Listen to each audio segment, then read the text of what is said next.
नमस्कार, SPT news में आपका स्वागत है। पेश है 13 सितंबर सुबह 6:15 बजे राजस्थान की 15 बड़ी खबरों में।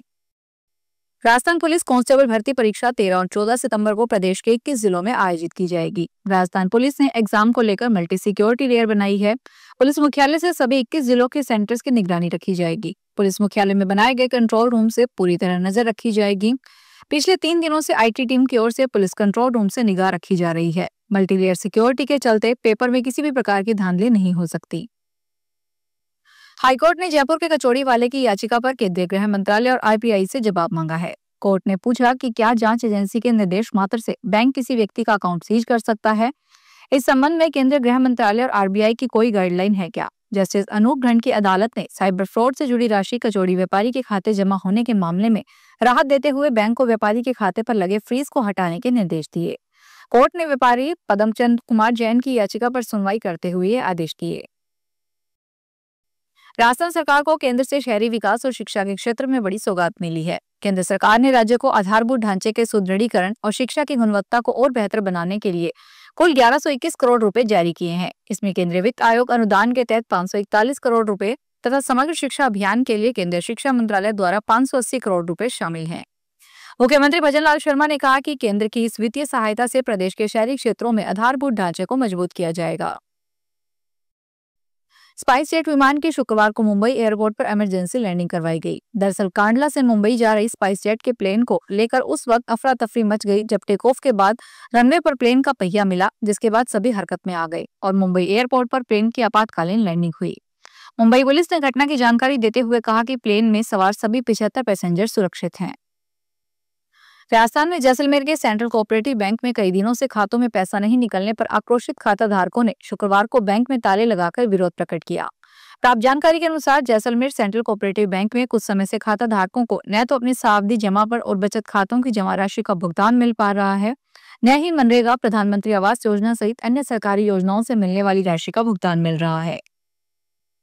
राजस्थान के पूर्व मुख्यमंत्री अशोक गहलोत ने नेपाल की घटनाओं को विचलित करने वाली बताते हुए कहा कि एक बड़े पड़ोसी देश के नाते भारत को वहां ऐसी स्थिति उत्पन्न होने से रोकने में अपनी भूमिका निभानी चाहिए थी। गहलोत ने आज जवाहर बाल मंच द्वारा आयोजित एक कार्यक्रम के दौरान मीडिया से अलग से बातचीत में अफसोस जताया कि भारत नेपाल के मामले में वे भूमिका नहीं निभा सकते जो उससे निभानी चाहिए थी। उन्होंने कहा यह चिंता का विषय होना चाहिए क्योंकि पहले अफगानिस्तान, फिर श्रीलंका और फिर बांग्लादेश और अब यह नेपाल जो हमारा पड़ोसी मुल्क है, वहां इस प्रकार की घटनाएं हो रही है। अलवर में एस्ट्रोलॉजर के घर से सोना चोरी हो गया। चोर छत के पंखे की कैप में रखी जेवरातों से भरी पोटली लेकर भाग गए। एस्ट्रोलॉजर को घर में पेंट करने आए मजदूरों पर शक है। उनका कहना है कि 25,000 रुपए पेंट पर खर्च किए और 15 लाख के जेवर का नुकसान हो गया। मामला शिवाजी पार्क थाना क्षेत्र का है। विजयनगर में रहने वाले एस्ट्रोलॉजर विनय कुमार यादव ने बताया कि उन्होंने घर के छत में लगे पंखे में 8 साल से सोने के जेवर पोटली में बांधकर छुपा रखे थे। सुप्रीम कोर्ट ने शुक्रवार को दिल्ली में पटाखों को बैन करने के आदेश को चुनौती देने वाली याचिका पर सुनवाई की है। Chief justice B R Gavai ने कहा कि अगर दिल्ली एनसीआर के शहरों को साफ हवा का हक है तो दूसरे शहरों के लोगों को क्यों नहीं। प्रदूषण नियंत्रण को लेकर सीजेआई गवई और जस्टिस के विनोद चंदन की बेंच ने सुनवाई करते हुए कहा कि अगर पटाखों पर प्रतिबंध लगाना है तो पूरे देश में बैन करना चाहिए। साफ हवा का अधिकार सिर्फ दिल्ली एनसीआर तक सीमित नहीं रह सकता बल्कि पूरे देश के नागरिकों को मिलना चाहिए। उन्होंने कहा कि पर्यावरण संबंधी जो भी नीति हो वह पूरे भारत में होनी चाहिए। Rajasthan university and college teachers association के अध्यक्ष और अखिल भारतीय विश्वविद्यालय और महाविद्यालय शिक्षक संगठन महासंघ के जोनल सचिव को आज पुलिस उनके घर से उठाकर थाने ले गई।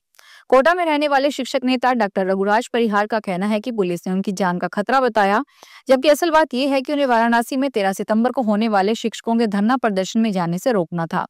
सीसवाली सरकारी कॉलेज में सहायक आचार्य रवि नागर का कहना है कि पूर्व सीएम के हस्तक्षेप के बाद डॉक्टर परिहार को छोड़ा गया। नेपाल में हिंसक प्रदर्शनों के बीच जेलों से कथित तौर पर फरार कैदियों को भारतीय सीमा में घुसने से रोकने के लिए उत्तर प्रदेश की सीमाओं पर तैनात सशस्त्र सीमा बल और पुलिस बल ने निगरानी बढ़ा दी है।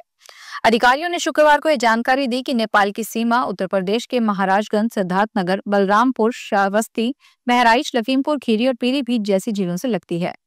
बलरामपुर के पुलिस अधीक्षक विकास कुमार ने बताया कि एसएसपी और पुलिस के अतिरिक्त 400 पीएससी जवान को तैनात किया गया है। राजस्थान में आबकारी विभाग ने बकायादारों के लिए बड़ी राहत देते हुए आबकारी एमनेस्टी योजना 2025 लागू की। इस योजना के तहत बकाया राशि जमा करवाने पर ब्याज और पेनल्टी में छूट दी जाएगी।